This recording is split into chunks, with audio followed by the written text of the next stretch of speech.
Baik, terima kasih atas kesempatan yang diberikan kepada saya. Perkenalkan, nama saya Maria Celima. Saya dari kelas 3A3 Ilmu Pemerintahan. Di sini saya akan menjelaskan pertanyaan-pertanyaan UAS yang diberikan oleh Bapak. Yang pertama, jelaskan secara singkat intisari dari paradigma teori-teori pembangunan. Yang A, teori modernisasi menjelaskan tentang proses transformasi dari masyarakat tradisional atau terbelakang ke masyarakat modern. Teori modernisasi fokus pada cara masyarakat pramodern menjadi modern melalui proses pertumbuhan ekonomi dan perubahan struktur sosial, politik, dan budaya. Yang kedua, teori ketergantungan adalah salah satu teori yang melihat permasalahan pembangunan dari sudut negara dunia ketiga dan juga keadaan di mana kehidupan ekonomi negara-negara tertentu dipengaruhi oleh perkembangan ekspansi dari kehidupan ekonomi negara lain, di mana negara-negara tertentu ini hanya berperan sebagai penerima akibatnya saja. Yang ke-C, teori pasca ketergantungan, yaitu adanya kelemahan-kelemahan dari ketergantungan sehingga teori ini memberi perspektif baru pada teori-teori pembangunan pada umumnya. Yang ke-D, teori pembangunan berkelanjutan adalah pembangunan yang berorientasi pada pemenuhan kebutuhan manusia melalui pemanfaatan sumber daya alam secara bijaksana, efisien, dan memperhatikan keberlangsungan pemanfaatannya baik untuk generasi masa kini maupun generasi yang akan datang. Yang ke-E, teori pembangunan manusia adalah sebuah proses pembangunan yang bertujuan agar mampu memiliki banyak pilihan khususnya dalam pendapatan, kesehatan, dan pendidikan. Nomor 2, berikan pendapat Anda serta contoh tentang strategi pembangunan setelah pandemi COVID-19 di beberapa bidang. Yang ke-A, pembangunan di bidang ekonomi. Menurut pendapat saya, pembangunan di bidang ekonomi setelah pandemi COVID-19, kita melihat bahwa perubahan di saat pandemi dan setelah pandemi sudah mulai normal. Contohnya, yang pertama, sebelum pandemi masyarakat belum terlalu aktif untuk ke pasar.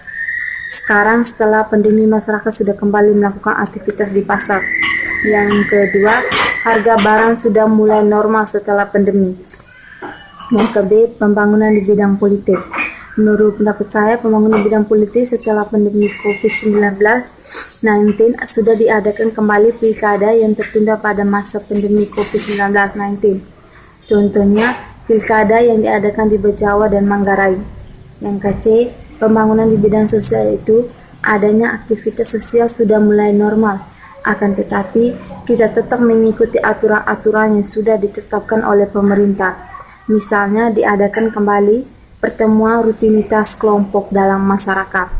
Yang ke-D, pembangunan di bidang pendidikan, yaitu kegiatan belajar mengajar sudah mulai normal, walaupun kegiatan belajar mengajar dilakukan secara shift. Misalnya, tatap muka antara guru dan murid, tetapi tidak secara keseluruhan siswa.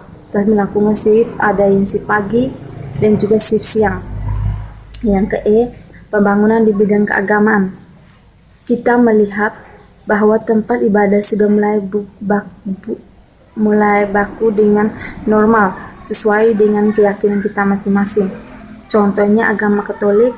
Untuk agama Katolik, hari Minggu sudah melakukan ibadah dengan normal dan tetap mengikuti protokol COVID-19. Yang ke-F, pembangunan di bidang lingkungan. Kita melihat bahwa lingkungan sudah kembali aktif dan bereaksi antara yang satu dengan yang lain. Misalnya, setelah pandemi COVID-19, di lingkungan sudah saling berkunjung dan juga bersalaman. Nomor 3, Desa Wirajaya memiliki jarak sejauh 90 km perjalanan ke kota Inde.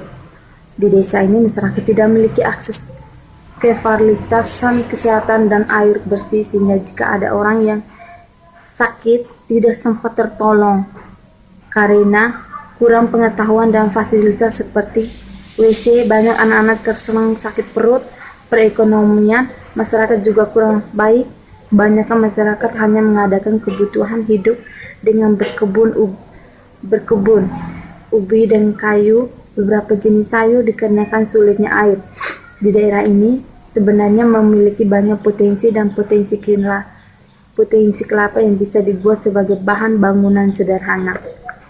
Soal, bagaimana strategi pembangunan dengan paradigma People-Centered Development? People Centered Development, yaitu di mana masyarakat menjadi aktor pembangunan agar adanya suatu kehormatan dalam lingkungan, dan juga masyarakat harus mandiri dengan adanya dukungan dari pemerintahan. Yang kedua, bagaimana seharusnya negara dan masyarakat mengambil peran guna mengatasi permasalahan pembangunan di atas. Menurut saya, negara atau pemerintahan harus mengambil keputusan kepada masyarakat, yaitu negara memberikan bantuan melalui dana desa. Dari dana desa tersebut disalurkan ke masyarakat yang sangat membutuhkannya. Misalnya yang pertama, bantuan pembangunan perumahan, bantuan MCK, bantuan pembangunan bak atau penampung untuk air. Yang keempat, memberikan bantuan masyarakat berupa sembako. Terima kasih.